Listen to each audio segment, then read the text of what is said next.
जय हिंद दोस्तों। SKS learning platform SLP में आपका स्वागत है। तो आज हम स्टार्ट करने वाले हैं delegation of financial power rules 2024। तो इससे पहले delegation of financial power rules 1978 existence में था और रिसेंटली ही इस नए रूल को लाया गया है, नोटिफाई किया गया है। तो हम देखेंगे कि delegation of financial power rules 2024 में अब क्या प्रोविजंस हैं, क्या रूल्स हैं, और उसके बारे में हम चर्चा करेंगे।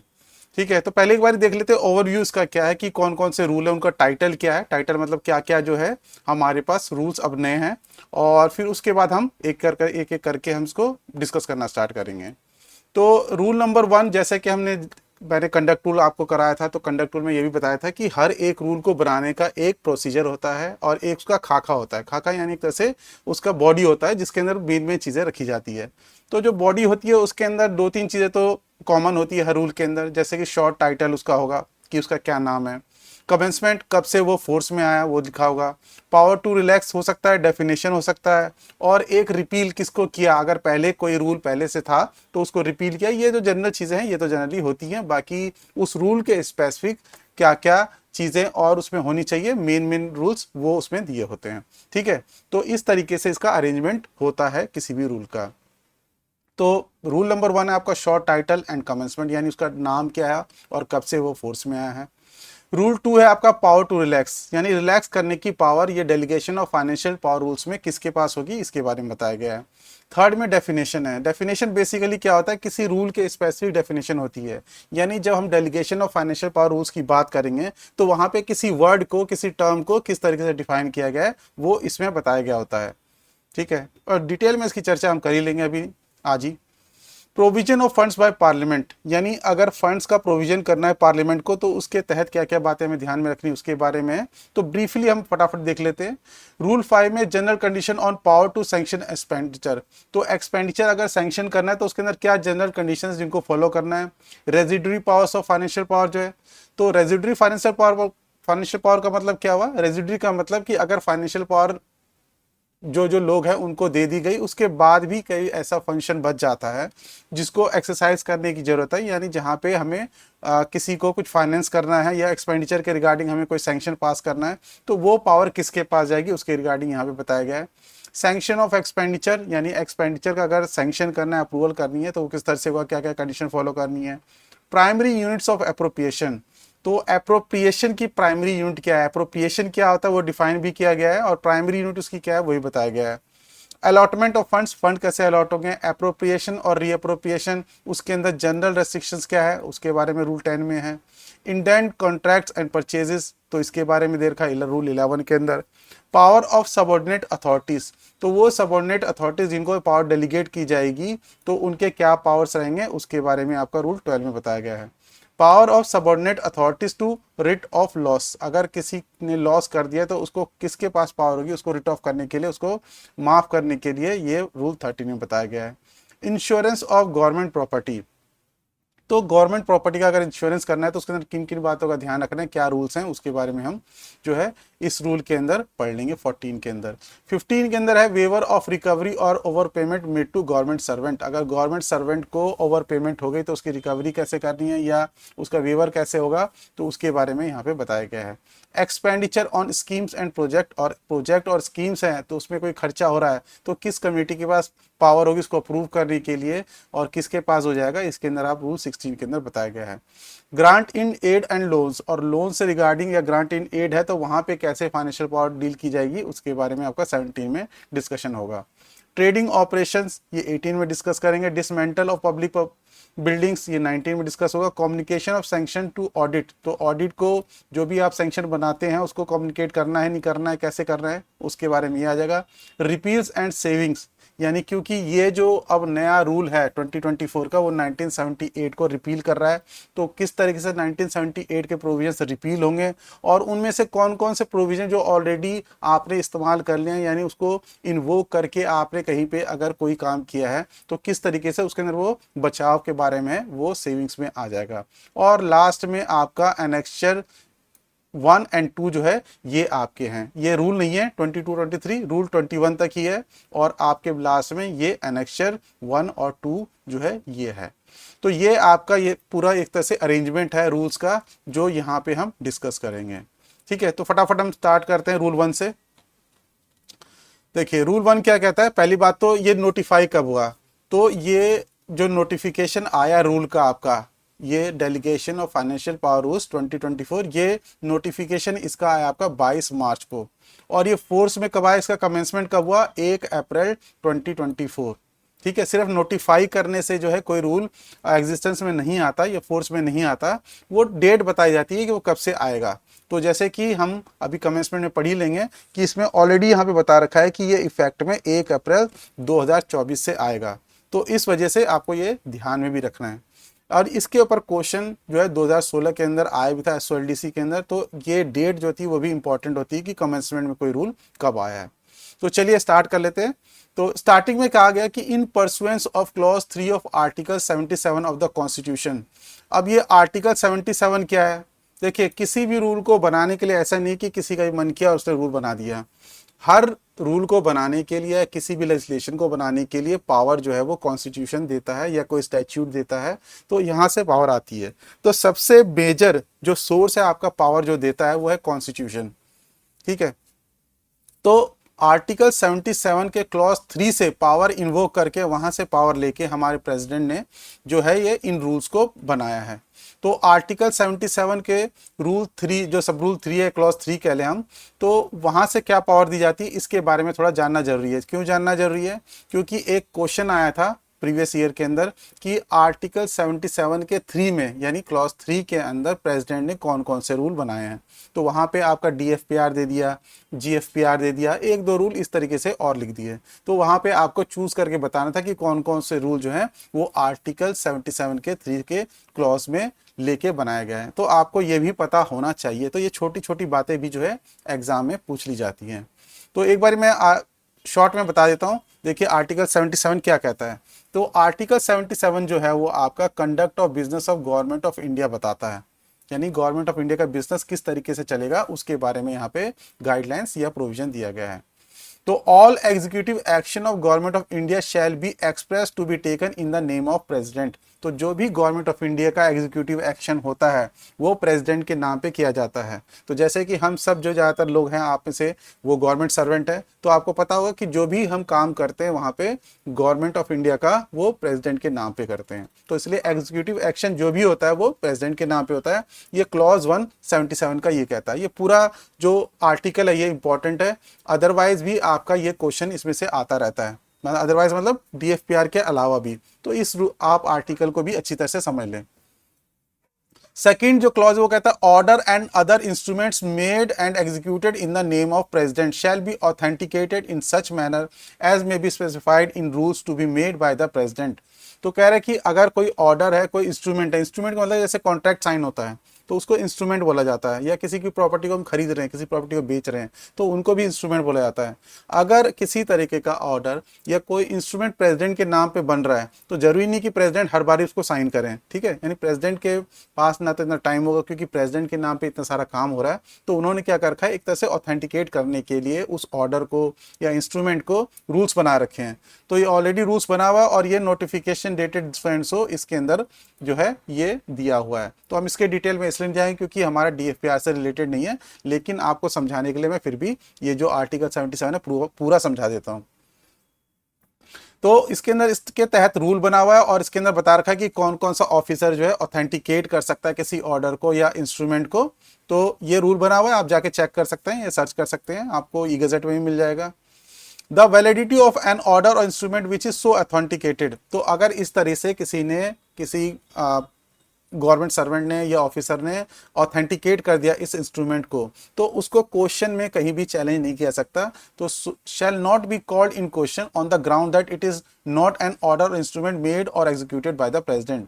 तो ये कोई कह के चैलेंज नहीं कर सकता कि इसको सिर्फ ऑथेंटिकेट किया गया है और प्रेसिडेंट के नाम पे बनाया गया था तो प्रेसिडेंट ने साइन नहीं किया है। तो इस बात पे इसको चैलेंज नहीं किया सकता, ये कॉन्स्टिट्यूशन के अंदर ही इटसेल्फ लिखा हुआ है।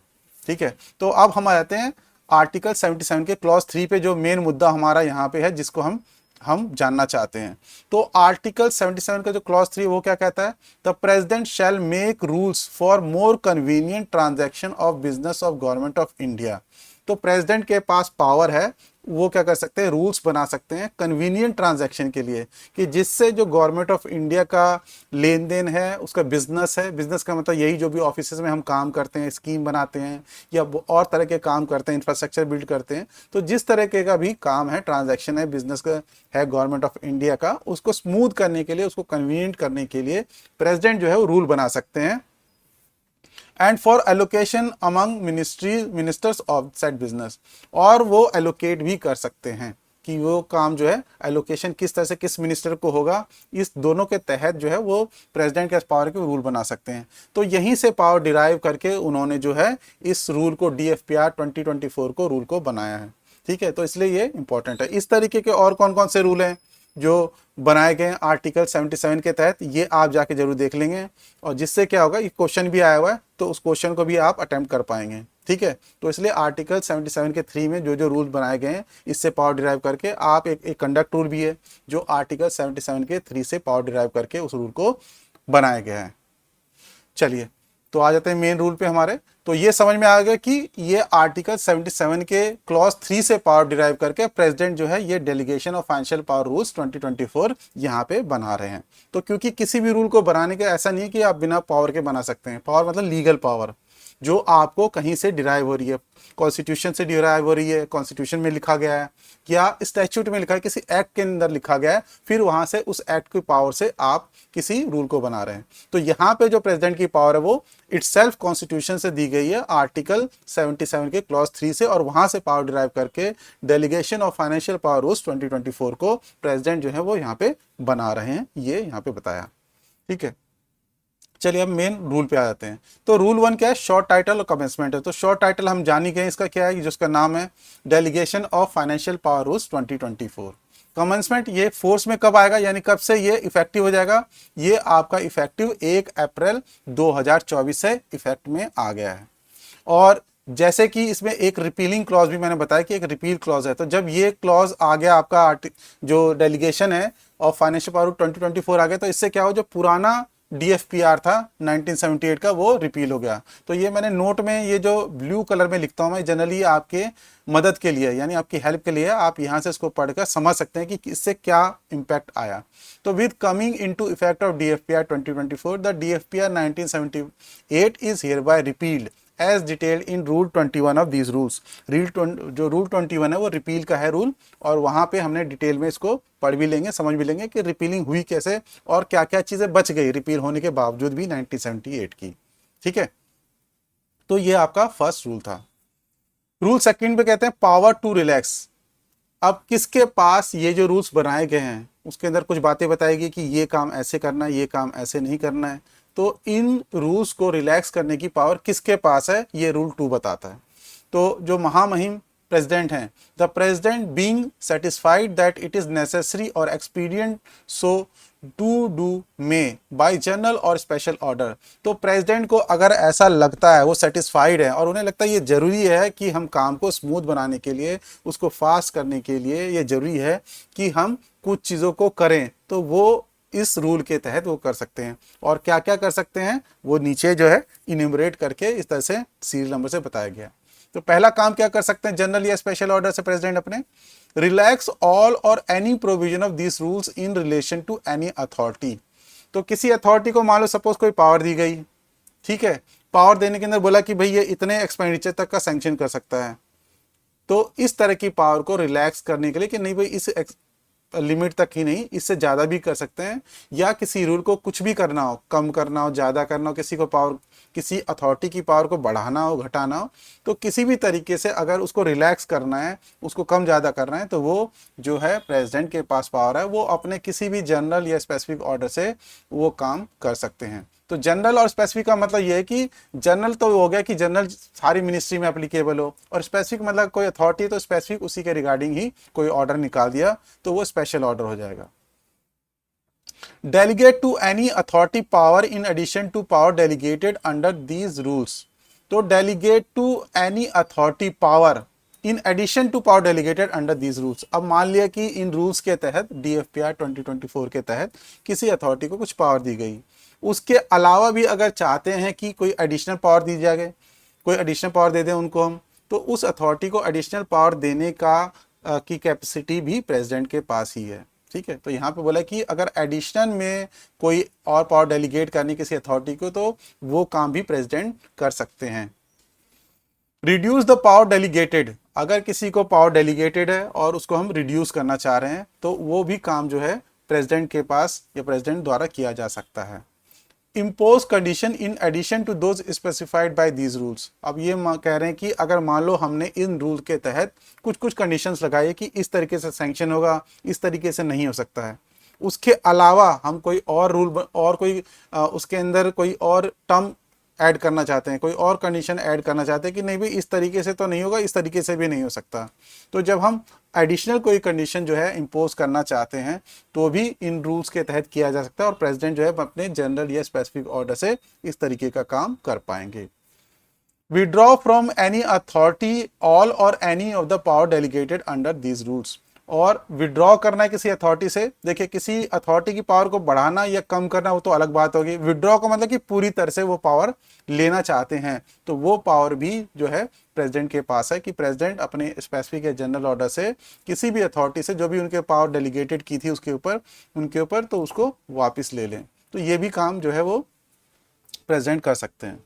देखिए यहाँ पे जो हम बात कर रहे हैं एक जनरल सी बात कर लेते हैं मोटी मोटी कि डेलीगेशन ऑफ फाइनेंशियल पावर की बात कर रहे हैं। यहाँ पे डेलीगेशन मतलब जब हम किसी कोई पावर किसी और को दे देते हैं, मेरे पास कोई पावर है और मैंने क्या किया भाई नहीं ठीक है मेरी पावर को आप एक्सरसाइज करो और इस तरीके से इन रूल्स के तहत आप कर सकते हो।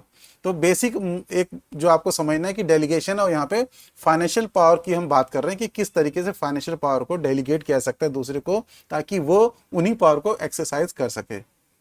ठीक है, तो बेसिकली हम इसके बारे में यहाँ पे चर्चा कर रहे हैं। सिर्फ ये ध्यान रखना कि डेलीगेशन सिर्फ फाइनेंशियल पावर की बात कर रहे हैं, यहाँ पे कोई एडमिनिस्ट्रेटिव पावर या किसी और दूसरे तरह की पावर की बात नहीं कर रहे, सिर्फ और सिर्फ फाइनेंशियल पावर का डेलीगेशन कैसे होगा उसके बारे में हम चर्चा कर रहे हैं इन रूल्स के तहत। रूल जो 3 है वो डेफिनेशन है। डेफिनेशन बहुत इंपॉर्टेंट होता है किसी भी रूल के अंदर। तो जैसे कि कंडक्ट रूल पढ़ा था उसके अंदर आपने फैमिली की डेफिनेशन पढ़ी, गवर्नमेंट की डेफिनेशन पढ़ी और जो भी उसके अंदर और 2-4 डेफिनेशन थी वहाँ पे यूज़ हो सकती थी उसके बारे में पढ़ा। तो ये डेफिनेशन क्लॉज डालते क्यों हैं? हमको सबको पता है कि एडमिनिस्ट्रेटर क्या होता है, एनेक्सचर क्या होता है। तो जब हम रूल्स के अंदर जो हम रूल्स पढ़ रहे हैं वहाँ पे उस वर्ड का क्या मीनिंग होगा, किस तरीके से आपको समझना है और किस तरह से पढ़ना है वो बताना चाह रहे हैं, तब हम इस डेफिनेशन क्लॉज को डालते हैं। यानी कोई भी पढ़े इन रूल्स को तब एडमिनिस्ट्रेटर का मतलब वही ले जो हम यहाँ पे बता रहे हैं, एनेक्सचर का वही मतलब जो हमने बताया है। एनेक्सचर का हो सकता है कि जनरल पार्लांस में यानी जनरल बात हम करें तो कुछ और भी मतलब हो, एप्रोप्रिएशन का कुछ और मतलब हो, लेकिन जब हम इन रूल्स को पढ़ेंगे तो यहाँ पे जो ऑथर है या जिसने इस रूल्स को बनाया तो उसका मतलब ये था कि जब आप रूल्स को पढ़ रहे तो यहाँ पे कोई भी वर्ड आता है एडमिनिस्ट्रेटर इस पूरे रूल के अंदर तो आपको ये मीनिंग समझना है। इस वजह से स्पेसिफिकली क्लियरली बताने के लिए कि आपको इस वर्ड का इस पूरे रूल के अंदर आपकी अंडरस्टैंडिंग कुछ भी हो उस वर्ड को लेकर, यानी आप एडमिनिस्ट्रेटर का कुछ भी मतलब समझते हो उससे कोई मतलब नहीं है, लेकिन जब आप इस रूल को पढ़ोगे तो इस एडमिनिस्ट्रेटर का मतलब आपको यही लेना है, इस वजह से इसको डिफाइन किया जाता है। यानी डेफिनेशन जब किसी वर्ड की दे दी जाती है किसी रूल के अंदर तो हमारे ऊपर ये मैंडेटरी हो जाता है कि उस वर्ड का वही मीनिंग ले हम पूरे रूल के अंदर। ठीक है, यानी इस पूरे रूल के अंदर DFPR 2024 के अंदर जहां पे भी वर्ड एडमिनिस्ट्रेटर आएगा उसका मीनिंग यही होगा, एनेक्सचर जहां पे आएगा उसका मीनिंग यही होगा, एप्रोप्रिएशन जहां आएगा उसका मीनिंग यही होगा। बाकी बाहर किसी भी सब्जेक्ट के अंदर किसी भी आप टॉपिक के अंदर किसी भी रूल के अंदर इसका कुछ भी मीनिंग हो, लेकिन इन रूल्स के तहत इन वर्ड्स के यही मीनिंग होंगे। ये एम्फसाइज करने के लिए इस पे मैंडेटरी बनाने के लिए ये जो डेफिनेशन का क्लॉज होता है इसको डाला जाता है। ठीक है, तो in these rules unless the context otherwise require, तो ये जो रूल्स हैं उसके अंदर इन वर्ड्स के यही मीनिंग रहेंगे unless the context otherwise require, जब तक कि जो हम बात कर रहे हैं रूल के अंदर उसका कंटेक्स्ट कोई दूसरा ना हो। ठीक है, तो ये बताया गया। एडमिनिस्ट्रेटर क्या होगा? Administrator mean an administrator of union territory, तो यूटी का जो भी एडमिनिस्ट्रेटर होता है उसके बारे में यहाँ पे बात कर रहे हैं। एडमिनिस्ट्रेटर यानी जहाँ पे यूज किया गया वो यूटी को लेकर किया गया, उसके कंटेक्स्ट में किया गया है। By what ever name designated, चाहे उसका नाम कुछ भी हो, ठीक है, गवर्नर हो, लेफ्टिनेंट गवर्नर हो, कोई भी नाम हो, लेकिन वो एडमिनिस्ट्रेटर होगा, appointed under article 239 of the constitution. तो आर्टिकल 239 के अंदर एडमिनिस्ट्रेटर को जिस तरह से डिफाइन किया गया है, वही जो मीनिंग होगा एडमिनिस्ट्रेटर का इस रूल के तहत भी होगा। तो ये एडमिनिस्ट्रेटर की डेफिनेशन है। एक बारी 239 क्या है उसको कॉन्स्टिट्यूशन के देख लेते हैं। तो आर्टिकल 239 बोलता है administration of union territories save as otherwise provided by the parliament law, every union territory shall be administered by the president acting to such extent as may think fit through an administrator to be appointed by him with such designation as he may specify। तो कह रहे हैं कि सारे UT को कौन administrate करेगा, वो प्रेसिडेंट करेंगे, और वो किसके थ्रू करेंगे, वो एक एडमिनिस्ट्रेटर के थ्रू करेंगे। तो एडमिनिस्ट्रेटर का कुछ भी नाम हो सकता है, लेकिन उनको अपॉइंट प्रेसिडेंट करेगा, और प्रेसिडेंट जो है एडमिनिस्ट्रेटर के थ्रू एक्ट करेंगे। तो यहां से पावर डिराइव करके या यहां से रेफरेंस लेकर वहां पे एडमिनिस्ट्रेटर को डिफाइन किया गया है। ठीक है, तो बस इतना ये समझने के लिए, रेफरेंस के लिए काफी है। चलिए, जो बी है आपका एनेक्स्चर, एनेक्स्चर यहाँ पे क्या डिफाइन किया गया है, तो यहाँ पे means the annexure appended to this rules. तो इन रूल्स के अंदर लास्ट में जो दो एनेक्स्चर बताए गए, एनेक्स्चर का मतलब सिर्फ वही एनेक्स्चर है, ये स्पेसिफाई या क्लियरली कर दिया इन्होंने डेफिनेशन के अंदर। तो एनेक्स्चर 1 है जो कि आपका रूल 8 के साथ पढ़ा जाएगा, यानी रूल 8 का एक तरीके से वो पार्ट है। तो उसके अंदर ऑब्जेक्ट हेड्स क्या होता है, इसको डिफाइन किया गया है। तो अभी मैं एनेक्स्चर को जो आपका 1 है उसको क्लियरली और बहुत खोल के उसको समझाऊंगा आपको, तो आपको चिंता करने की जरूरत नहीं है। अभी हम आगे चलते हैं, मैं आपको बताता हूं अभी। उसके बाद है एप्रोप्रिएशन। तो एप्रोप्रिएशन का मतलब क्या होता है, means the assignment of funds to different charges in respect of services indicated voted और चार्ज सेक्शन। तो कह रहा है कि एप्रोप्रिएशन का मतलब है असाइनमेंट ऑफ फंड्स, यानी फंड आप असाइन कर रहे हैं। असाइन करना मतलब कि आपने बोला कि ये फंड जो है इसके लिए इस्तेमाल होगा। To different charges, different charges मतलब पैसा प्रोवाइड करने के लिए, चार्ज प्रोवाइड करने के लिए, इन रिस्पेक्ट ऑफ सर्विसेज, तो उन सर्विसेज के लिए जो इंडिकेटेड है। किस तरह से इंडिकेटेड है, वोटेड और चार्ज सेक्शन। तो जिसको वोटेड और चार्ज पार्ट में डिफाइन किया गया है, उसको हम जो यहाँ पे अगर उसके लिए पैसा असाइन करते हैं तो उसको एप्रोप्रिएशन कहते हैं। तो ये जो एप्रोप्रिएशन और री एप्रोप्रिएशन वर्ड है, इसको समझना बहुत इंपॉर्टेंट है। तो इसको समझाऊंगा मैं आपको अच्छी तरह से, आपको फोकस करना है, ध्यान देना है। तो थोड़ा हम डिटेलिंग में जाएंगे, क्योंकि ये वर्ड समझ नहीं आएगा तो आपको एप्रोप्रिएशन रीएप्रोप्रिएशन कहीं पे भी समझ नहीं आएगा, ना इस रूल में ना आपको जीएफआर में।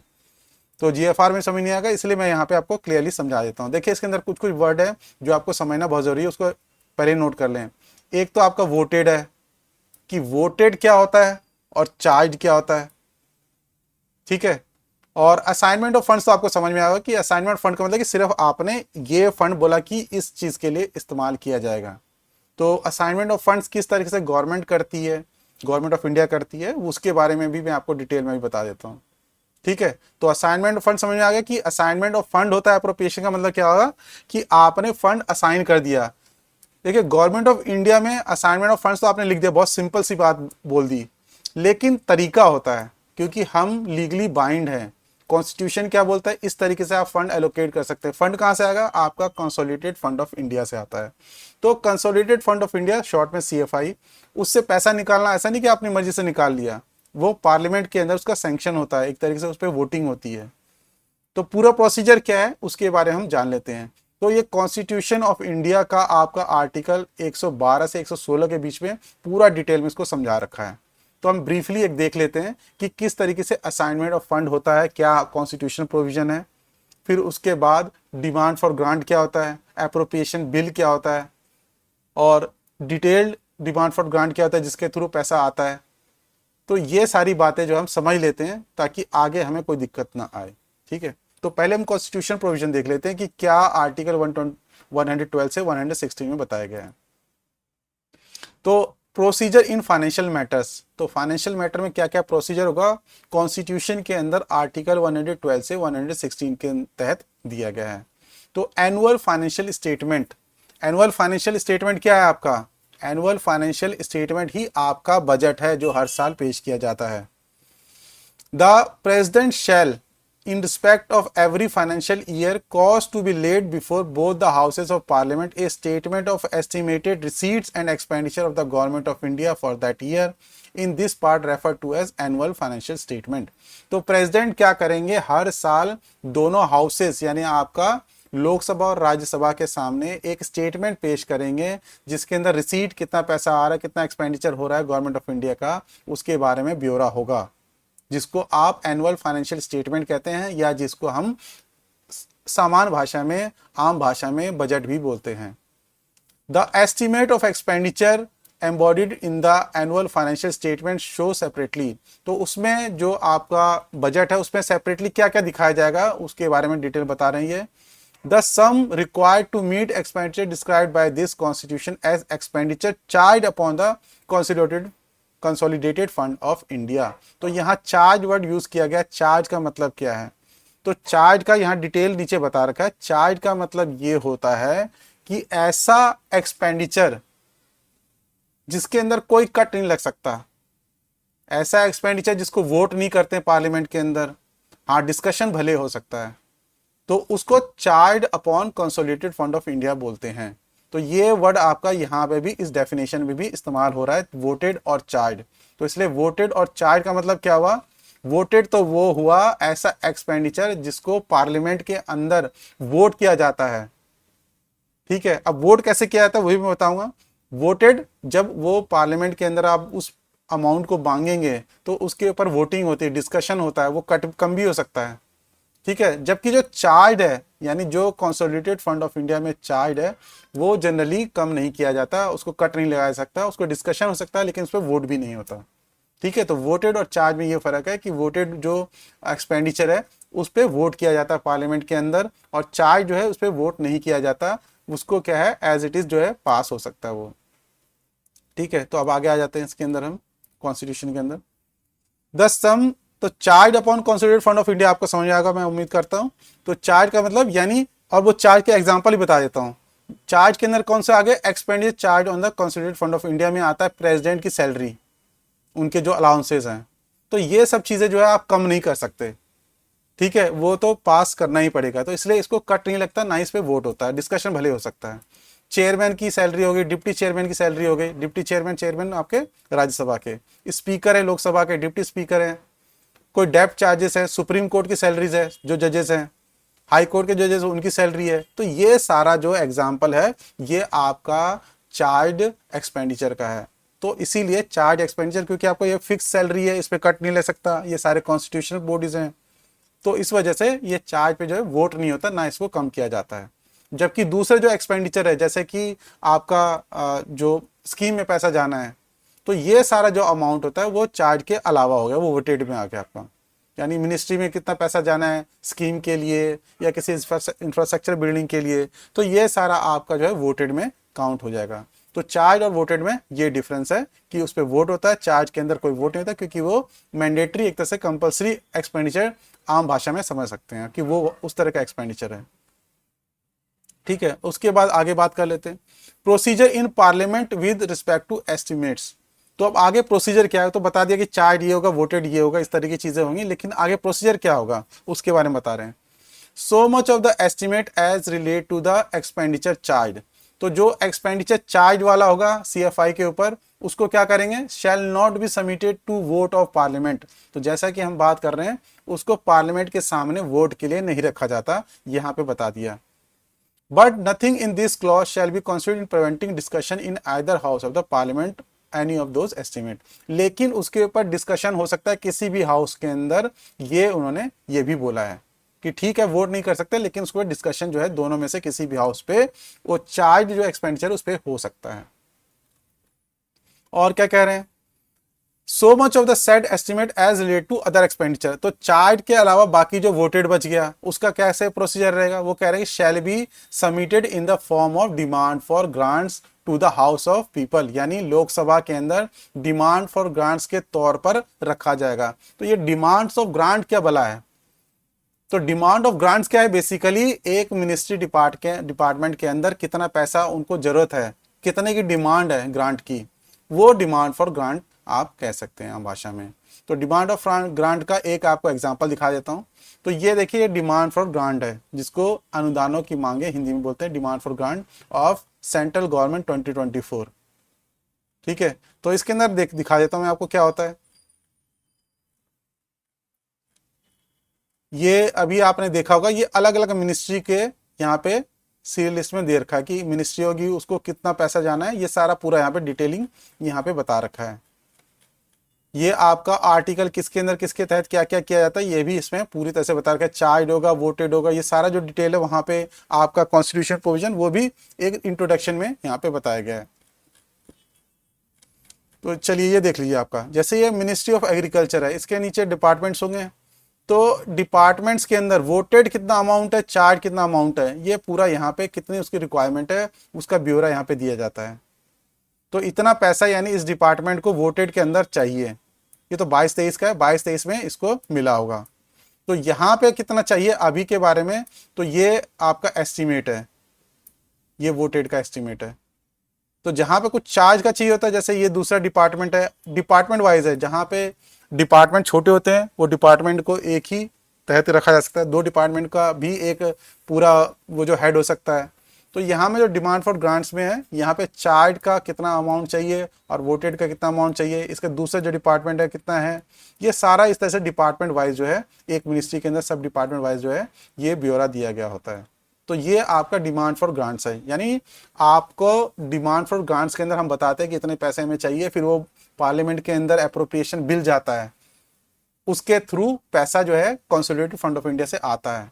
और फिर जब वो पैसा आ जाता है तो यहाँ पे इस तरह से डिमांड फॉर ग्रांट्स उसको रिफ्लेक्ट करते हैं, वहाँ पे दिखाया जाता है। फिर डिमांड फॉर ग्रांट से बनता है डिटेल्ड डिमांड फॉर ग्रांट। तो ये डिटेल्ड डिमांड फॉर ग्रांट का भी एग्जाम्पल मैं दिखा देता हूँ आपको। ये देखिए, ये एक मिनिस्ट्री का मैंने उठा लिया है, ये मिनिस्ट्री ऑफ रूरल डेवलपमेंट उठाया है। तो डिटेल का मतलब यानी जो डिमांड फॉर ग्रांट था उसको अब और डिटेलिंग कर दी, किस तरीके से खर्चा होगा अब वो बताया यहाँ पे। तो जैसे कि अब डिटेल डिमांड फॉर ग्रांट में बताया था कि आपके अलग अलग हेड्स होते हैं, एक मेजर हेड होता है, फिर माइनर होता है, फिर सब हेड होता है। तो इस तरीके से उसके अंदर कहाँ कहाँ पे कितना कितना पैसा खर्च होगा उसके बारे में बताया जाता है। तो ये मैंने आपका फॉर कन्वीनियंस यहाँ पे दिखाने के लिए अगर आप देखेंगे तो मैंने यहाँ पे लिख भी दिया, ये आपका मेजर हेड है। तो मेजर हेड हो गया एक तरह से हाउसिंग, कि आप हाउसिंग पे घर बनाने पे कच्चा हो या पक्का हाउसिंग है वो बात की बात है, पहले मेजर हेड आपका हाउसिंग है। तो वहां पे कितना पैसा मिला है उसको अलग अलग हेड में डिवाइड किया जाता है। पहले मेजर हेड होता है, फिर सब मेजर हेड होता है, जैसे कि मैंने यहाँ पे लिखा हुआ भी है, मेजर हेड होगा, फिर सब मेजर हेड होगा, फिर माइनर हेड होगा, फिर सब हेड होगा जिसको स्कीम भी बोलते हैं, फिर डिटेल्ड हेड होगा जिसको सब स्कीम बोलते हैं, और लास्ट में आपका जो प्राइमरी यूनिट बचा तो इसको प्राइमरी यूनिट ऑफ अप्रोप्रिएशन, जो कि हमारे DFPR के अंदर रूल 8 में भी डिफाइन किया गया है। ठीक है, वहां पे हम इसको पढ़ेंगे भी दोबारा से, अभी मैं समझा भी दूंगा आपको दोबारा से एक बार और, कि उसको हम प्राइमरी यूनिट ऑफ अप्रोप्रिएशन कहते हैं, जो लास्ट वाला आता है। और यहीं पे जो है आपका पैसा लिखा जाता है कि इसके लिए इतना पैसा दिया जा रहा है। तो आपका मेजर हेड पहले हो गया, ये 4 डिजिट का होता है, देखिए 4 3 4 2 3 2 2, इस तरीके से आपका 2 2 2, इस तरीके से जो है आपका स्ट्रक्चर या कोडिंग बनाई गई, कितने डिजिट के यहाँ पे नंबर होंगे। तो मेजर हेड को जनरली 4 डिजिट से रिप्रेजेंट किया जाता है। तो ये 4 डिजिट जो है हाउसिंग के लिए कौन से हैं, 2216। ठीक है, अब रूरल हाउसिंग के लिए कौन सा कोड बनाया गया, 03, 2 डिजिट का होता है। फिर उसके बाद माइनर हेड का क्या है, 3 डिजिट का होता है, 797। फिर सब हेड स्कीम जो है उसके अंदर 2 डिजिट का होता है। तो transfer to central road fund, central road and infrastructure fund, PMAY। तो ये आपका स्कीम है, उसके अंदर जो है नाम प्रधानमंत्री आवास योजना, उसके तहत जो है ये यहाँ पे इसको एलोकेशन होता है। उसके बाद असिस्टेंट, अब ये इसके अंदर भी कौन सा पार्ट है, तो असिस्टेंट टू प्रधानमंत्री आवास योजना ग्रामीण वो आ जाता है यहाँ पे, इसका 01 है। ये ऊपर वाले के साथ 2 डिजिट और मिला के यहाँ पे लिखा गया है, और इसके साथ एक और 2 डिजिट मिला के यहाँ पे लिखा गया है। तो बेसिकली इसके लिए 2 डिजिट ही है। तो इस तरीके से आपका जो last primary unit of appropriation है, प्राइमरी यूनिट ऑफ एप्रोप्रिएशन का मतलब क्या है, ये आपका लास्ट और सबसे छोटा यूनिट है जहां पे एप्रोप्रिएशन किया जाता है, या जहां पे पैसा डाला जाता है, या जहां पे फंड को असाइन किया जाता है, और जहां से पैसे लेकर आप फिर खर्चा करते हैं। ठीक है, तो होपफुली आपको ये समझ में आ गया होगा कि प्राइमरी यूनिट ऑफ एप्रोप्रिएशन का क्या मीनिंग है। और ये मेजर हेड में 4 डिजिट, सब मेजर हेड में 2 डिजिट, इसके अंदर 3 डिजिट, और बाकी में सबके अंदर 2-2 डिजिट का कोड होता है जो कि ऑलरेडी डिफाइन किया गया है। तो जब आप सैंक्शन बनाते हैं तो सैंक्शन के अंदर भी आप इसको लिखते हैं, तो उसमें लिखा जाता है 2216.03.797.02.01.63. तो इससे पता चलता है कि ये मेजर हेड था, उसके अंदर इस माइनर हेड पे आए, और फिर उस तरह से करते करते आप जो प्राइमरी यूनिट तक है इस तरीके से आपने किया, तो ये कोड पूरा जो है ये डाला जाता है। ठीक है, तो ये इस तरीके से आप जो है पैसे का एलोकेशन समझते हैं। तो होपफुली ये आपको समझ आया होगा। अब ये एक बारी हम आ जाते हैं अपने, कहाँ पे थे हम, ये हमने पढ़ लिया था एप्रोप्रिएशन बिल। तो ये डिमांड फॉर ग्रांट्स आपको समझ आया कि हर डिपार्टमेंट के लिए एक डिमांड फॉर ग्रांट्स होता है, जहाँ पे उसको पैसा उतना एलोकेट किया जाता है, वो डिमांड करते हैं कि इतना पैसा हमें चाहिए, और फिर बाद में जब वो वोट हो जाता है उसके ऊपर वोट होके उनको वो पैसा एलोकेट किया जाता है। ठीक है, और यहाँ पे जो छोटी मोटी बातें हैं वो भी देख लेते हैं। And the house of people shall have power to assent, तो उसके ऊपर जो हाउस ऑफ पीपल लोकसभा है उसके पावर होती है कि उसको असेंट भी कर दे, यानी उसको अप्रूव कर दे, रिफ्यूज टू असेंट, ना अप्रूव करे, कट कर दे, तो ये सारी पावर होती है। इसको हम बहुत ज़्यादा डिटेल में और ज़्यादा जाने की जरूरत नहीं है। No demand for grant shall be made except on the recommendation of president, तो जब भी डिमांड फॉर ग्रांट पेश किया जाता है तो वो प्रेसिडेंट के रिकमेंडेशन पे ही किया जाता है। ठीक है, अब ये डिमांड फॉर ग्रांट आता तो है, अब इसके अंदर पैसा भी चाहिए, तो पैसा होता किसके थ्रू है, तो वो होता है आपका एप्रोप्रिएशन बिल। ठीक है, एप्रोप्रिएशन बिल भी मैं दिखाऊंगा। एप्रोप्रिएशन बिल क्या करता है, after the grants under article 113 have been made by the house of people, जब ग्रांट को कर दिया गया, असेंड कर दिया गया आर्टिकल 113 के अंदर जो ऊपर हमने बात की, there shall be introduction of bill to provide appropriation out of the consolidated fund of India of all money required to meet grants so made by the House of People expenditure charged on the consolidated fund of India। तो जब ये grant, demand for grant जो है parliament ने approve कर दिया, उसके बाद एक एप्रोप्रिएशन बिल लाया जाता है, और जितना जितना पैसा हर एक ग्रांट के अंदर चाहिए उसको पास कराने के लिए, सीएफआई से निकालने के लिए, और चार्ज जो अमाउंट है कंसोलिडेटेड फंड ऑफ इंडिया के ऊपर वो भी निकालने के लिए हम क्या है एप्रोप्रिएशन बिल लाते हैं, और उतना पैसा जो है वो सीएफआई से निकाल लिया जाता है। ठीक है, तो ये आपका एप्रोप्रिएशन बिल किस तरीके का होता है, तो ये है आपका एप्रोप्रिएशन बिल का एग्जांपल जो 2024 में लाया गया था, द एप्रोप्रिएशन बिल 2024। तो एप्रोप्रिएशन बिल से हम क्या कर रहे हैं, जो डिमांड फॉर ग्रांट बनाया गया, ठीक है, उसके अंदर जो जो पैसा चाहिए उसको अप्रूव करने के लिए इस बिल को लाया गया।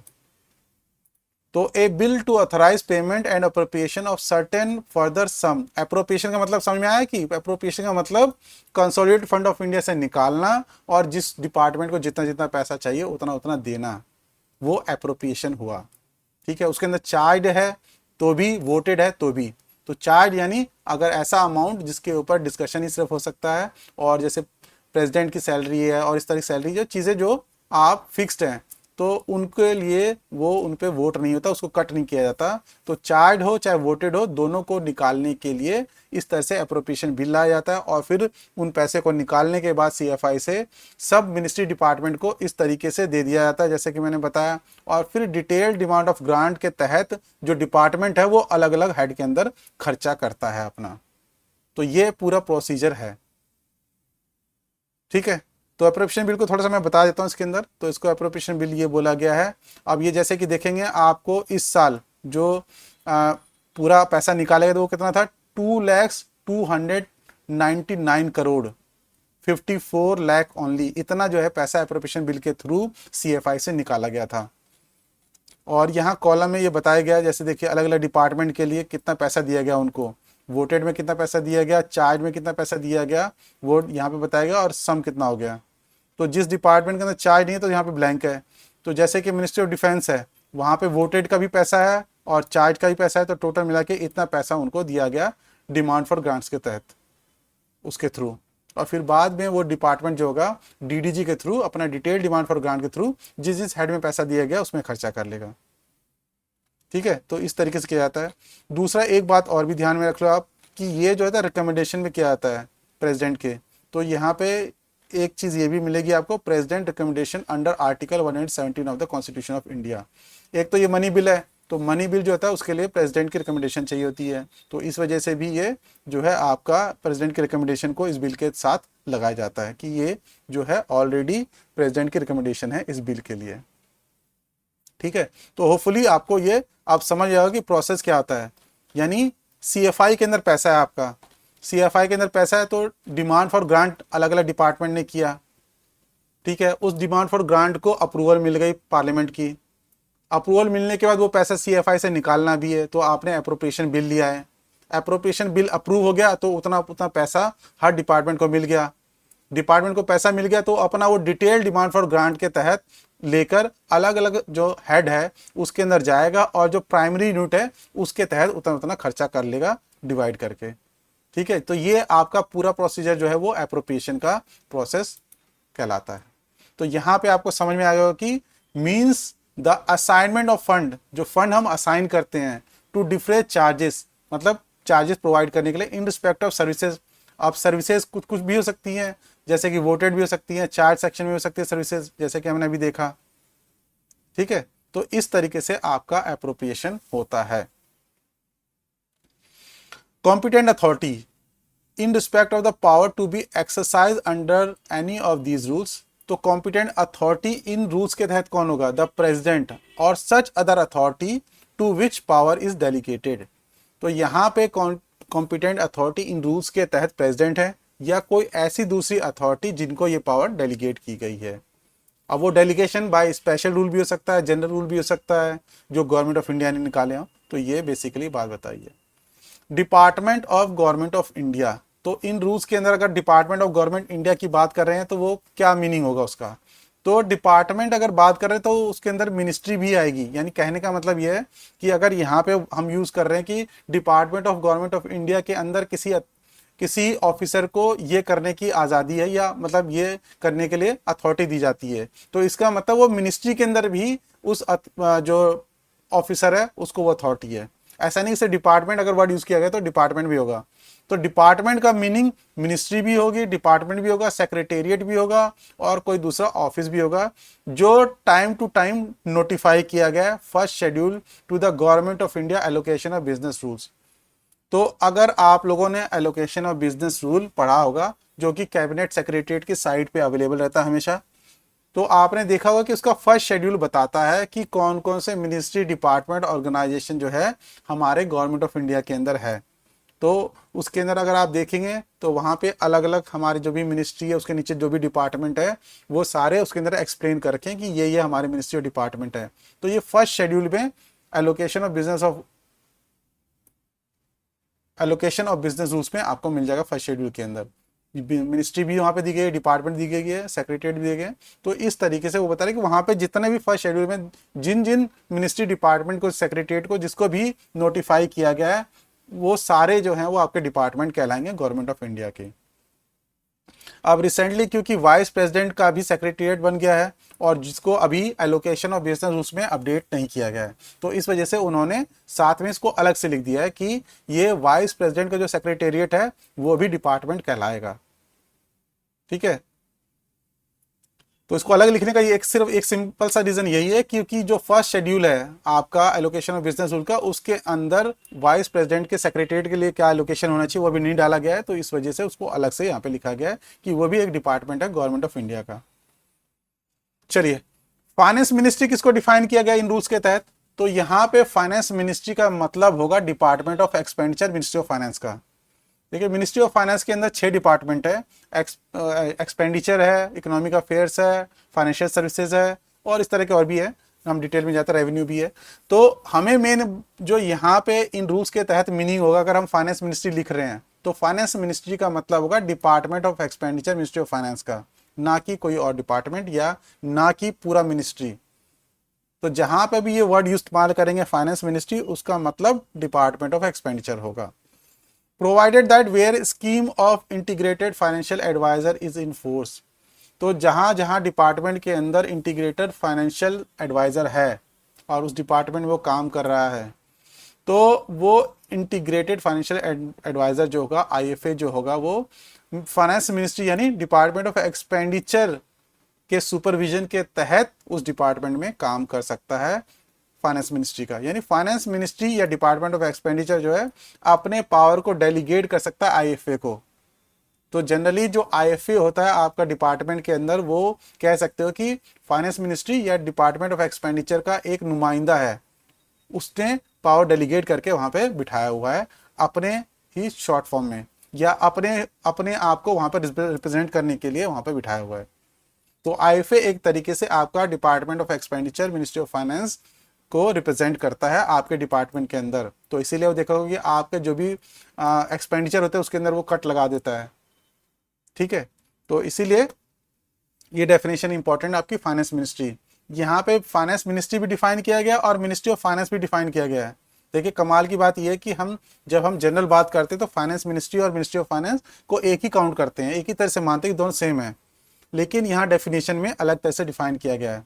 तो आपको ध्यान में रखना है कि जब रूल में फाइनेंस मिनिस्ट्री बोल रहा है तो आपको समझना है कि वो डिपार्टमेंट ऑफ एक्सपेंडिचर है। जब मिनिस्ट्री ऑफ फाइनेंस बोल रहा है तो आपको समझना है कि उसका दूसरा मीनिंग है जो यहाँ नीचे बताया गया है। तो उसका क्या मीनिंग है वो भी देख लेते हैं। The department concern with the subject matter in the ministry of finance. तो जब मिनिस्ट्री ऑफ फाइनेंस बोल रहा है तो उसका मतलब ये है कि वो डिपार्टमेंट जिससे वो मुद्दा पर्टेन करता है, जिससे वो मैटर जो है संबंधित है।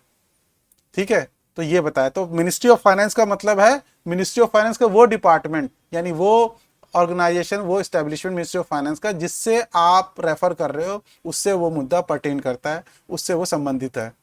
जबकि फाइनेंस मिनिस्ट्री का सीधा सीधा मतलब है डिपार्टमेंट ऑफ एक्सपेंडिचर, कुछ इफ बट नहीं है। ठीक है, तो ये दोनों में डिफरेंस है। चलिए, head of department. Head of department कौन होगा? एन अथॉरिटी और person not below the rank of deputy secretary.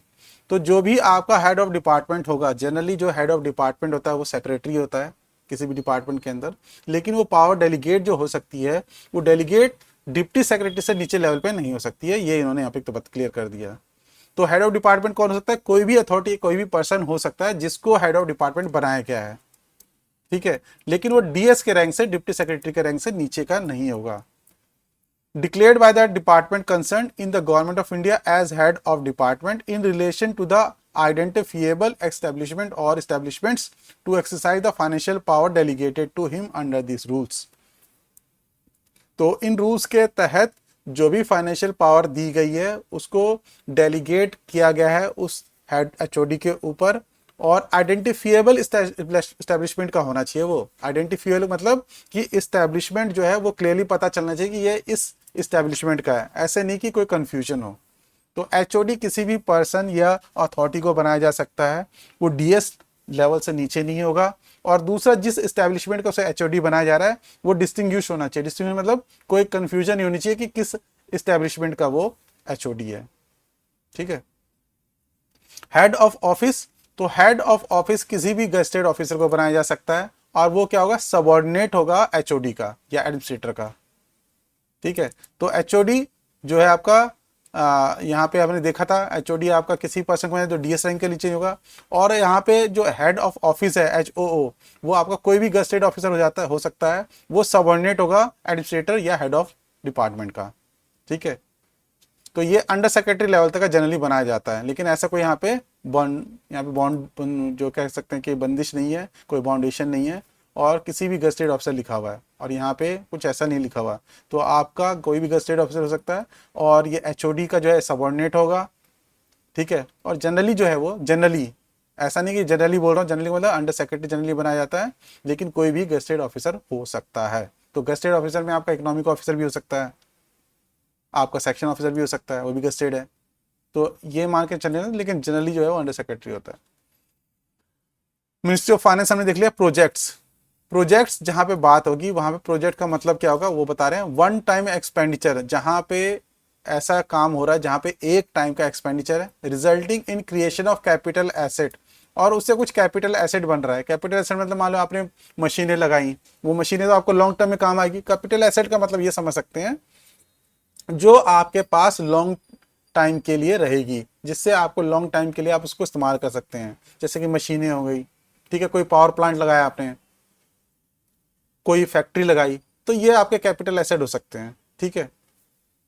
और अदरवाइज या दूसरे तरह से भी आप कोई प्रोजेक्ट है जिसके अंदर आपका कैपिटल एसेट तो नहीं बन रहा लेकिन कुछ और भी हो रहा है, तो एक टाइम एक्सपेंडिचर जहां पे हो रहा है उसको विच कुड यील्ड फाइनेंशियल और इकोनॉमिक रिटर्न्स और बोथ, जिससे आपको कुछ फाइनेंशियल फायदा हो या कोई इकोनॉमिक ग्रोथ टाइप की हो, इकोनॉमिक रिटर्न मिल रहा हो या दोनों हो रहे हो।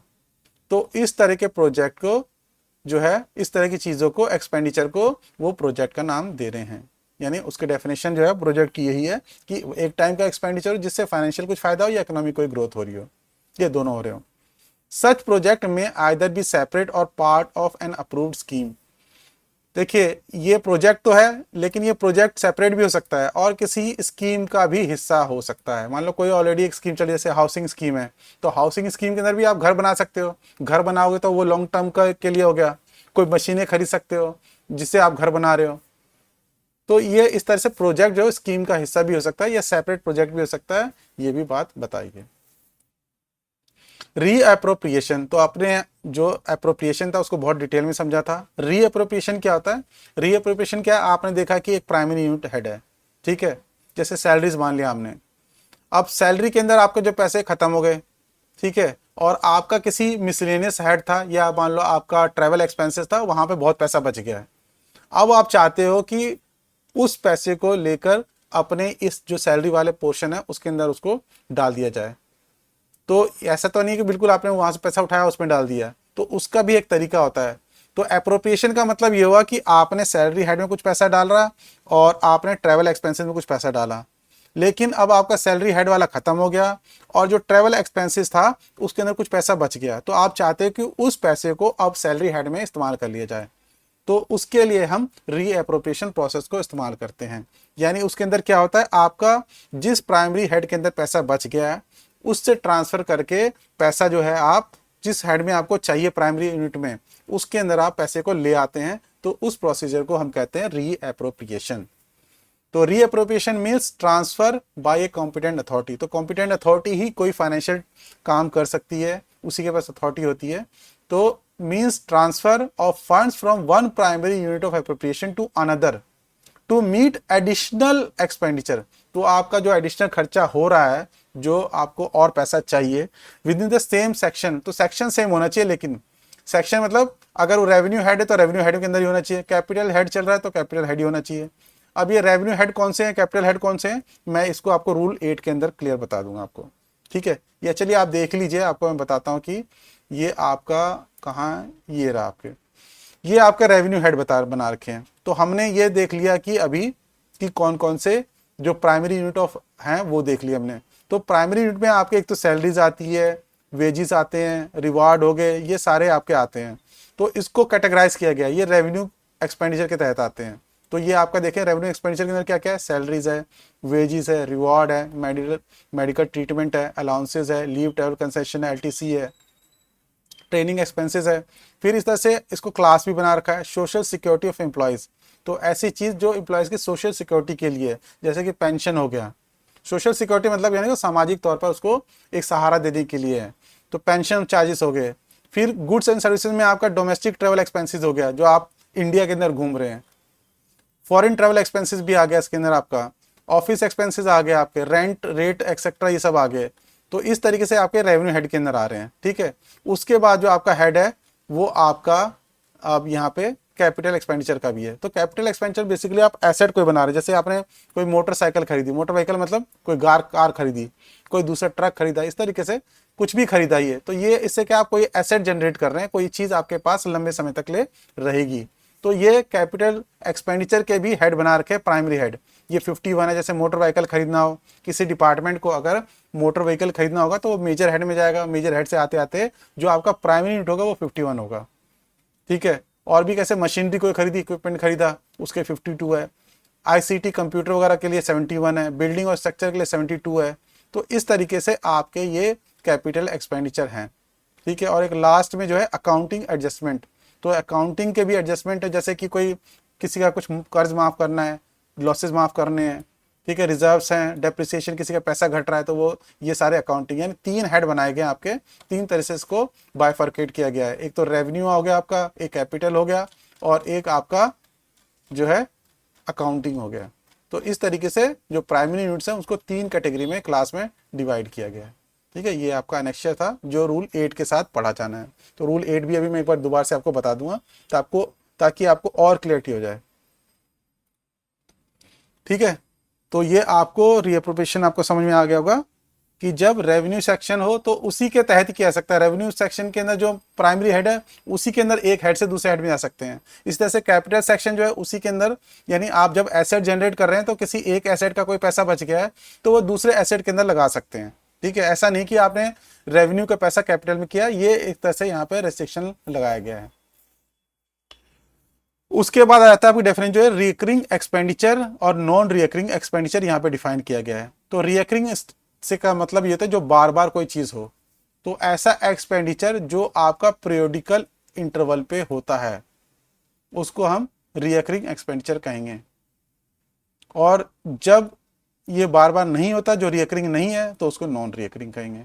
तो जैसे कि वन टाइम कोई आपके बिल्डिंग में कोई काम होना है, आप जिस डिपार्टमेंट में है उसकी बिल्डिंग में कुछ काम होना है, एक ही बार होना है, हर साल तो होगा नहीं, तो नॉन रिकरिंग हो जाएगा। कोई ऐसा काम है जो हर साल हो रहा है तो वो काम जो है रिकरिंग में आएगा। तो यही मीनिंग है रिकरिंग और नॉन रिकरिंग का, सिंपल सा। स्कीम्स में क्या आ गया आपके प्रोग्राम्स, जैसे कि हाउसिंग स्कीम है, ठीक है, प्रधानमंत्री आवास योजना, जैसे कि हमने अभी देखा था डिटेल्ड डिमांड फॉर ग्रांट के अंदर, तो वो स्कीम या प्रोग्राम है through which department of government of India spend resources for delivering goods और सर्विसेज और बोथ। तो स्कीम वो प्रोग्राम है गवर्नमेंट ऑफ इंडिया का जिसके थ्रू, या जिस डिपार्टमेंट जो है जिसके थ्रू गुड्स या सर्विसेज जो है वो डिलीवर करती है लोगों को, तो ये इसको स्कीम बताएगा। जैसे प्रधानमंत्री आवास योजना हो गया, ये हो गया आपका सड़क निर्माण वाला हो गया, और किस तरह के जितने भी तरीके हैं, चीजें हैं जिसके थ्रू जो डिपार्टमेंट है या गवर्नमेंट ऑफ इंडिया है वो क्या कर रही है, कुछ गुड्स या सर्विसेज प्रोड्यूस कर रही है और दे रही है, तो उसको स्कीम बोला गया है। The term and expression use in these rules, तो इस रूल के अंदर जो टर्म्स और एक्सप्रेशन यूज किए गए हैं, नॉट डिफाइंड हियर, और यहां पे डिफाइन नहीं किए गए, बट डिफाइंड इन जीएफआर यानी जनरल फाइनेंशियल रूल। तो जनरल फाइनेंशियल रूल के अंदर अगर किसी टर्म को डिफाइन किया गया है और इस डीएफपीआर जो 2024 है इसमें डिफाइन नहीं किया गया, तो वहां से उसके मीनिंग को लिया जा सकता है। ये आपका सब रूल 2 कहता है, shall have the meaning respectively assigned to them in the said general financial rules। तो जनरल फाइनेंशियल रूल यानी जीएफआर के अंदर अगर किसी वर्ड को डिफाइन किया गया है और डीएफपीआर के अंदर यहाँ पे ऊपर डेफिनेशन में डिफाइन नहीं किया गया है, तो आप जीएफआर से उस वर्ड का मीनिंग ले सकते हो। ये सिंपल सी भाषा में इन्होंने बताया आपको। ठीक है, चलिए रूल 4 क्या कहता है, provision of funds by parliament. तो पार्लियामेंट किस तरह से फंड का प्रोविजन करता है। After the appropriation bill is passed by the parliament and assented to by the president. तो जैसे कि हमने देख लिया अप्रोप्रिएशन बिल जो है वो पार्लियामेंट के अंदर लाया गया, ठीक है, और इसको बाद में पास करा गया। तो पास कराने के बाद क्या हुआ, द अमाउंट सो ऑथराइज्ड, तो जो अमाउंट ऑथराइज किया गया अप्रोप्रिएशन बिल के through becomes available to the concern department, तो उस कंसर्न डिपार्टमेंट को अवेलेबल हो जाता है किसके थ्रू, डिमांड फॉर ग्रांट्स के थ्रू। जैसे कि यहाँ पे इतना पैसा इस डिपार्टमेंट को दे दिया गया, एप्रोप्रिएशन बिल लाया गया, वो पास हो गया, पास होने के बाद उस डिपार्टमेंट को उतना पैसा दे दिया गया, डिमांड फॉर ग्रांट्स के थ्रू दिया जाता है। ठीक है, to meet the sanction expenditure, तो उसका जो भी एक्सपेंडिचर है जो पास किया गया उसको मीट करने के लिए, अपने खर्चे को पूरे करने के लिए उस डिपार्टमेंट को उतना पैसा दे दिया जाता है। तो इस तरीके से फंड की प्रोविजनिंग होती है। ठीक है, ये पता है यहाँ पे। General condition on power to sanction expenditure, expenditure को सैंक्शन करने के लिए, खर्चे को सैंक्शन यानी अप्रूव करने के लिए क्या जनरल कंडीशन है उसके बारे में अब यहाँ बात कर रहे हैं। No authority shall sanction expenditure और advances without the previous consent of finance ministry. तो फाइनेंस मिनिस्ट्री का मतलब डिपार्टमेंट ऑफ एक्सपेंडिचर, जहां पे फाइनेंस मिनिस्ट्री इस्तेमाल किया जा रहा है वो डिपार्टमेंट ऑफ एक्सपेंडिचर है। ठीक है, तो कोई भी अथॉरिटी कोई भी खर्चा सैंक्शन नहीं कर सकता या कोई एडवांस नहीं दे सकता जब तक वो डिपार्टमेंट ऑफ एक्सपेंडिचर, जिसको यहाँ पे फाइनेंस मिनिस्ट्री बोला गया है, उससे प्रीवियस कंसेंट ना कर ले, प्रीवियस कंसेंट यानी उससे अप्रूवल ना ले ले। इफ इट इन्वॉल्व्स, अगर वो इन्वॉल्व होता है, यानी अगर वहां पे क्या हो रहा है, इंट्रोडक्शन ऑफ न्यू प्रिंसिपल और practice likely to lead to increase expenditure in future. तो अगर ऐसा कोई काम हो रहा है जिससे नया प्रिंसिपल आ रहा है, कोई नया प्रैक्टिस आ रहा है और उससे फ्यूचर में खर्चा बढ़ जाएगा, तो उस तरह के काम के लिए आपको फाइनेंस मिनिस्ट्री या डिपार्टमेंट ऑफ एक्सपेंडिचर से प्रीवियस कंसेंट लेनी पड़ेगी। ये बता रहे हैं कि कोई भी authority department of expenditure finance ministry के प्रीवियस कंसेंट के बिना कोई ऐसी नई प्रिंसिपल या नया प्रैक्टिस नहीं लाएगा जिससे फ्यूचर में खर्चा इंक्रीज हो जाए। ठीक है, ये आपका सब रूल 1 कहता है। सब रूल 2 क्या कहता है, a subordinate authority shall exercise the power to sanction expenditure subject to any general और special order direction which the authority delegating और रीडेलीगेटिंग सच पावर में इशू और prescribe from time to time. तो किसी authority ने अपने subordinate authority को power delegate कर दी, तो सबऑर्डिनेट अथॉरिटी की ये जिम्मेदारी है, ये उसको ध्यान में रखना है कि जिस अथॉरिटी ने उसको पावर डेलीगेट किया है, ठीक है, अपने सैंक्शन को बनाते समय, सबऑर्डिनेट अथॉरिटी अपने सैंक्शन को बनाते समय या एक्सपेंडिचर को सैंक्शन करते समय जितने भी रूल हैं या जितने भी स्पेशल या जनरल ऑर्डर पास किए हैं उस अथॉरिटी ने जिसको वो पावर दी है उनको भी मानना पड़ेगा। यानी सबऑर्डिनेट अथॉरिटी की ये जिम्मेदारी है कि जिस अथॉरिटी ने उसको पावर दी है एक्सपेंडिचर को सैंक्शन करने के लिए, उसके जितने भी ऑर्डर्स हैं उनको भी माने। ठीक है, तो जिस अथॉरिटी ने उसको डेलीगेट किया है पावर, उसके सारे ऑर्डर्स को मानना पड़ेगा और उस ऑर्डर को मानते हुए ही वो एक्सपेंडिचर को सैंक्शन कर सकता है। सिर्फ पावर डेलीगेट करने का मतलब ये नहीं है कि उसके पास पूरी पावर आ गई, वो तब भी वो जो जिसकी वो पावर एक्सरसाइज कर रहा है, जिस अथॉरिटी की पावर सबऑर्डिनेट अथॉरिटी एक्सरसाइज कर रही है, उसके स्पेशल या जनरल ऑर्डर या डायरेक्शन को मानने के लिए बाध्य है, ही इज बाउंड। ठीक है, तो जब जिस अथॉरिटी ने पावर अपनी डेलीगेट की है सबऑर्डिनेट अथॉरिटी को, तो उस अथॉरिटी के बाकी डायरेक्शन को भी मानना पड़ेगा और उसके तहत ही एक्सपेंडिचर जो है सैंक्शन कर सकता है सबऑर्डिनेट अथॉरिटी।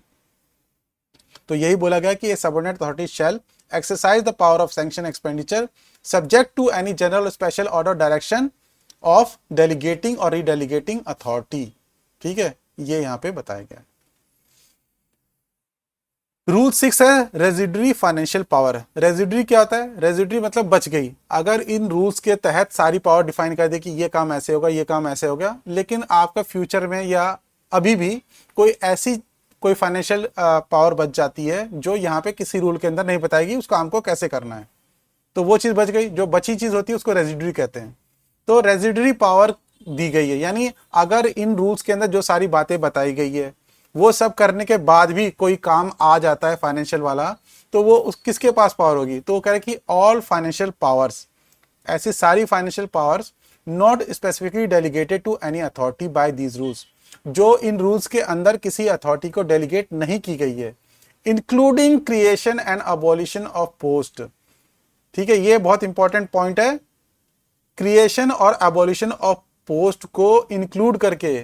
तो ये क्रिएशन यानी अबॉलिशन की और जो पावर है वो भी किसके पास है, शैल वेस्ट इन फाइनेंस मिनिस्ट्री, जिसका मतलब है डिपार्टमेंट ऑफ एक्सपेंडिचर, यानी डिपार्टमेंट ऑफ एक्सपेंडिचर के पास ही एक्सक्लूसिव पावर है, क्योंकि यहाँ पे इन रूल्स के अंदर DFPR 2024 के अंदर कहीं पे भी क्रिएशन और अबॉलिशन की जो पावर है वो नहीं दी गई है किसी भी दूसरे अथॉरिटी को। तो ये किसके पास रहेगा, डिपार्टमेंट ऑफ एक्सपेंडिचर के पास ही रहेगा। और उसके अलावा ऐसी और दूसरी कोई फाइनेंशियल पावर जो यहाँ पे किसी को नहीं दी गई है इन रूल्स के तहत, तो वो भी डिपार्टमेंट ऑफ एक्सपेंडिचर के पास रहेगा। ठीक है। रूल 7 क्या कहता है, सैंक्शन ऑफ एक्सपेंडिचर की एक्सपेंडिचर जो आप सैंक्शन कर रहे हैं, अप्रूवल कर रहे हैं, तो उसके अंदर क्या बातें ध्यान रखनी है हमें। तो ऑल एक्सपेंडिचर शैल रिक्वायर बोथ, जो भी आप सैंक्शन बनाओगे उसके अंदर दोनों चीज की जरूरत पड़ेगी, या जो भी आप अप्रूवल दोगे उसमें दोनों चीज की जरूरत पड़ेगी, सैंक्शन एंड अप्रोप्रिएशन, कि आप वहां पे अप्रूवल भी दोगे उस पैसे के लिए, उस एक्सपेंडिचर के लिए, और उसका अप्रोप्रिएशन भी होगा, यानी उसको CFI से लिया भी जाएगा। ठीक है, तो दोनों ही चीज होंगी। Expenditure can be incurred against A sanction only, खर्चा तभी हो सकता है जब उसके लिए कोई सैंक्शन पास किया गया हो या कोई सैंक्शन हुआ हो वो expenditure. When funds are made available to meet the expenditure or liability by valid appropriation or reappropriation। तो आपका पैसा आने का तरीका हम देख लिया कि किस तरीके से पैसा आता है किसी डिपार्टमेंट के पास, या तो वो अप्रोप्रिएशन के थ्रू आएगा या रीअप्रोप्रिएशन के थ्रू आएगा। तो जब वो पैसा आ जाएगा तो उसके बाद भी सैंक्शन जब तक नहीं होगा, वो पैसा जब तक सैंक्शन नहीं पास होगी, अप्रूवल नहीं होगा उस एक्सपेंडिचर का, तब तक वो पैसा खर्च नहीं हो सकता। सब रूल 2 कहता है a sanction to recurring expenditure और लायबिलिटी बिकम्स ऑपरेटिव। अब कोई सैंक्शन कोई रिकरिंग, यहाँ पे रिकरिंग एक्सपेंडिचर की बात कर रहे हैं जो बार बार या किसी पीरियड के बाद खर्चा चाहिए होगा, तो उसके लिए सैंक्शन कैसे होगा, वो ऑपरेटिव तब होगा, वो फोर्स में तब आएगा when funds to meet the expenditure liability of the first year are made available by valid appropriation reappropriation और बाय एडवांस। तो जब सीएफआई से पैसा निकाल के अप्रोप्रिएशन से या रीअप्रोप्रिएशन से या आपने एडवांस सीएफआई से लेकर पहले साल के लिए उस रिकरिंग खर्चे का आपने सैंक्शन वैलिड बना लिया, ठीक है, तब वो क्या होगा, ऑपरेटिव हो जाएगा, यानी उस साल से उसका चालू हो जाएगा। एंड रिमेन इफेक्टिव, और वो कब तक चलेगा, और इफेक्टिव रहेगा हर अगले अगले साल के लिए, subject to the appropriation in such year and also subject to the terms of sanction. तो हर साल, यानी कहने का मतलब ये है कि अगर आपका रिकरिंग एक्सपेंडिचर है तो पहले साल के लिए आपने अप्रोप्रिएशन करवाया, रीअप्रोप्रिएशन करवाया या सीएफआई से एडवांस में लिया, और वो उसके बाद वो सैंक्शन उसका बन के आपने क्या किया, उसका खर्चा जो है ऑपरेटिव हो गया उस साल के लिए। फिर अगले साल का खर्चा कैसे आएगा, तो अगले साल भी अप्रोप्रिएशन होगा, और जो टर्म्स है सैंक्शन की, टर्म्स ऑफ सैंक्शन जो है पहले साल में ही जो होगी वही रहेगी, ठीक है, टर्म्स ऑफ सैंक्शन तो सेम रहेगी लेकिन अप्रोप्रिएशन हर साल होगा, ठीक है। तो हर साल अप्रोप्रिएशन करके पैसा आएगा, और जो पहले साल टर्म्स लिखे गए थे सैंक्शन के अंदर, उन्हीं टर्म्स के तहत हर साल जो है पैसा, जब तक उसका वो काम होना है, रिकरिंग है, जब तक काम होना है वो तब तक वो चलता रहेगा, ठीक है। तो ऑपरेटिव वो तब होता है जब आपको वो पैसा वैलिड अप्रोप्रिएशन रीअप्रोप्रिएशन से मिल गया और आपने उसका सैंक्शन बना दिया। उसके बाद हर साल जो है टर्म्स ऑफ सैंक्शन तो सेम रहेगी, उसके बाद लेकिन हर साल अप्रोप्रिएशन होता रहेगा। तो इस तरीके से एक्सपेंडिचर आपका सैंक्शन होता है, ये पता है रिकरिंग के लिए भी, और ये तो नॉन रिकरिंग के लिए जनरल बात थी। तो ये जनरल देखिए ये दोनों के लिए एप्लीकेबल है। ऑल एक्सपेंडिचर का मतलब ये रिकरिंग हो चाहे नॉन रिकरिंग हो, सैंक्शन और अप्रोप्रिएशन तो दोनों चीज होगी, लेकिन रिकरिंग है तो उसके अंदर आपका एक साल में ऑपरेटिव हो गया, उस sanction terms of sanction same रहेगी, और हर साल अप्रोप्रिएशन होके आपको सीएफआई से पैसा मिलता रहेगा, और जो टर्म्स है सैंक्शन के उसके तहत आप वो खर्चा करते रहोगे। तो ये जो प्राइमरी यूनिट ऑफ अप्रोप्रिएशन है इसके बारे में तो हमने चर्चा कर ही ली है, लेकिन फिर भी एक बार दोबारा बता देता हूँ क्योंकि ये इंपॉर्टेंट है, और फिर इसके बाद हम इसको कंक्लूड करेंगे आज के सेशन को, और नेक्स्ट सेशन में हम बाकी रूल्स को देखेंगे, ठीक है। तो प्राइमरी यूनिट ऑफ अप्रोप्रिएशन क्या था हमारा, जो मैंने डीडीजी में बताया भी था कि आपका एक मेजर हेड होता है जो आपका 4 डिजिट का होता है, एक सब मेजर हेड होता है जो 2 डिजिट का होता है, फिर माइनर हेड होता है 3 डिजिट का होता है। तो इस तरीके से जैसे आपका मेजर हेड क्या है, हाउसिंग है, हाउसिंग के अंदर कौन सा पार्ट है, रूरल हाउसिंग है, सब मेजर हो गया। फिर उसके अंदर क्या है, ट्रांसफर करना है माइनर हेड के अंदर रिजर्व का पैसा, तो ये हो गया। फिर आपका किस में जा रहा है, वो पीएमएवाई के अंदर आ रहा है, ये स्कीम हो गया आपका। सब स्कीम क्या है भाई, असिस्टेंस दे रहे हैं हम ग्रामीण को। फिर उसके अंदर किस पे पैसा खर्च होता है, इंटर अकाउंट ट्रांसफर, यानी आप अकाउंट में पैसा ट्रांसफर कर रहे हो। तो ये आपको जो सबसे लास्ट यूनिट है आपका प्राइमरी यूनिट ऑफ एप्रोप्रिएशन हो गया। टोटल देखेंगे तो 4 2 6 डिजिट हो गए, 6 3 9 हो गया, 9 और ये इन दिनों के 2 2 6 15, तो टोटल 15 डिजिट का ये आपका कोड है जिसके तहत आप सैंक्शन को लिखते हैं, सैंक्शन के कोड को। तो एक ग्रांट और एप्रोप्रिएशन, कोई ग्रांट है या एप्रोप्रिएशन है for charge expenditure. Charge expenditure क्या, हमने समझा दिया कि जैसा पैसा जिसके अंदर कट नहीं लगता या वोट नहीं होता पार्लियामेंट के अंदर, ऐसा पैसा is distributed by object heads under which it shall be accounted for and each such standard object head.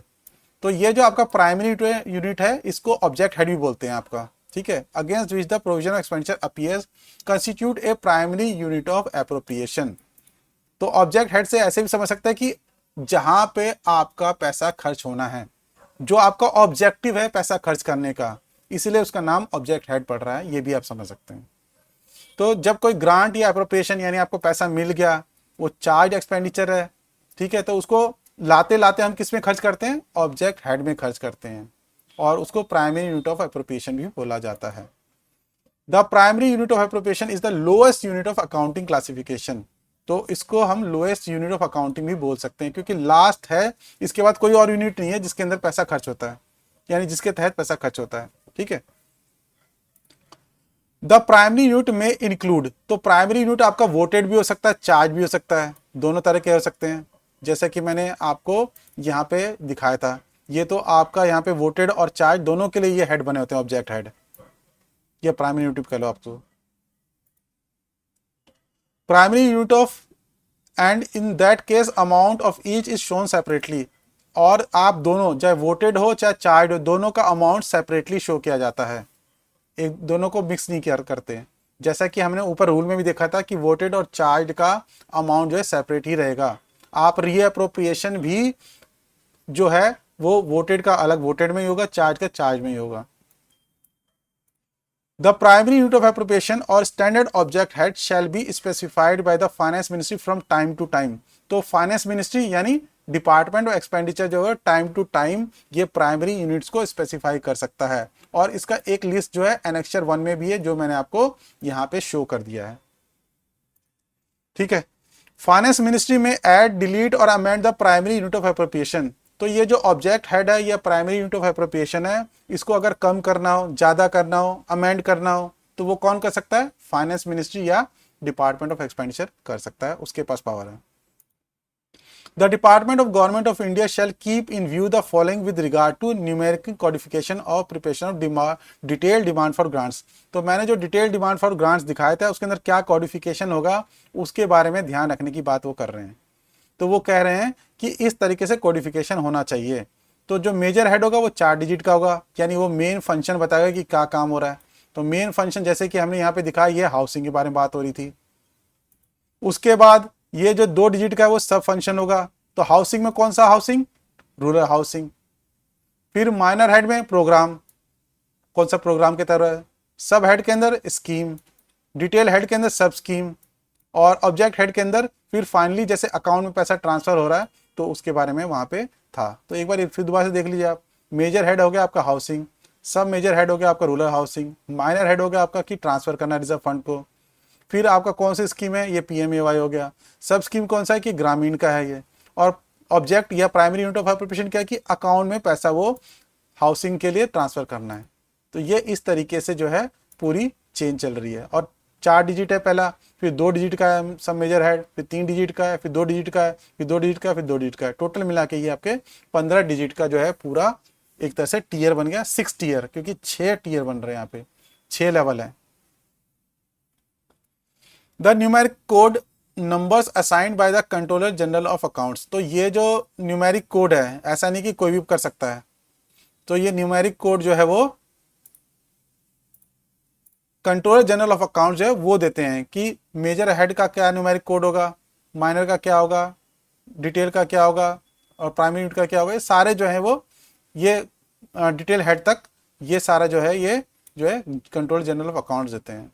जब और जो लास्ट आपका प्राइमरी यूनिट है वो आपका डिपार्टमेंट ऑफ एक्सपेंडिचर देता है प्राइमरी यूनिट्स को। उसके ऊपर के सारे जो है वो यहाँ तक के लिए डिटेल हेड तक जो है ये आपका कंट्रोलर जनरल ऑफ अकाउंट्स बताते हैं कि किस तरीके से न्यूमेरिक कोड होगा उसका। ठीक है। The distinction between revenue and capital expenditure. तो रेवेन्यू और कैपिटल एक्सपेंडिचर जो डिस्टिंक्शन है उसको यहाँ पे मैंने दिखाई दिया। ये आपका रेवेन्यू एक्सपेंडिचर के कौन कौन से हेड हैं, कैपिटल के कौन से। कैपिटल में बेसिकली आपका एसेट बन रहा है। Shall be defined in the government accounting rules, और ये गवर्नमेंट के अकाउंटिंग रूल्स में भी डिफाइंड है और ये जनरल फाइनेंशियल रूल्स में भी डिफाइंड है। तो ये आपका रूल 8 था।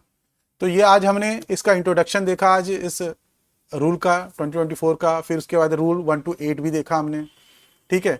तो ये छोटा टॉपिक है और इम्पॉर्टेंट टॉपिक है। इसमें से क्वेश्चन आते ही आते हैं, डायरेक्ट रूल्स में से आ जाते हैं कि डेफिनेशन बताओ, इस डेफिनेशन का क्या मतलब है, एचओडी कौन है, हेड ऑफ ऑफिस कौन है। तो इस तरीके से क्वेश्चन आते हैं। अब क्योंकि ये रिवाइज हो गया है तो इसलिए जो बेसिक रूल्स हैं इसके, जो मेन रूल्स हैं वो इंपॉर्टेंट है, क्योंकि अभी जो पुराने ऑर्डर्स होंगे वो हो सकता है उसमें से क्वेश्चन ना है। तो इस वजह से एक तो छोटा टॉपिक है, दूसरा इंपॉर्टेंट टॉपिक है, आपको इस टॉपिक को अच्छी तरीके से कर लेना है। Delegation of financial power rules question हर साल आते ही आते हैं और 10 क्वेश्चन तक भी आ जाते हैं इसके अंदर। ठीक है, तो ये हमारा रूल 8 तक आज होता है। बाकी के जो रूल्स हैं हम नेक्स्ट टाइम करेंगे। Thanks for watching. और अगर आपको अच्छा लगा, क्योंकि बहुत मेहनत लगती है इस वीडियो को बनाने के अंदर, इसलिए हम आप सबसे गुजारिश होगी कि इसको लाइक करें, कमेंट करें, शेयर करें और आगे जो नेक्स्ट वीडियो होगी उसको ज़रूर देखें, ताकि आप ये पूरा टॉपिक कर लें और 10 क्वेश्चन करीब आपको इसमें से, इस टॉपिक में से मिल सकता है। Thank you very much. जय हिंद।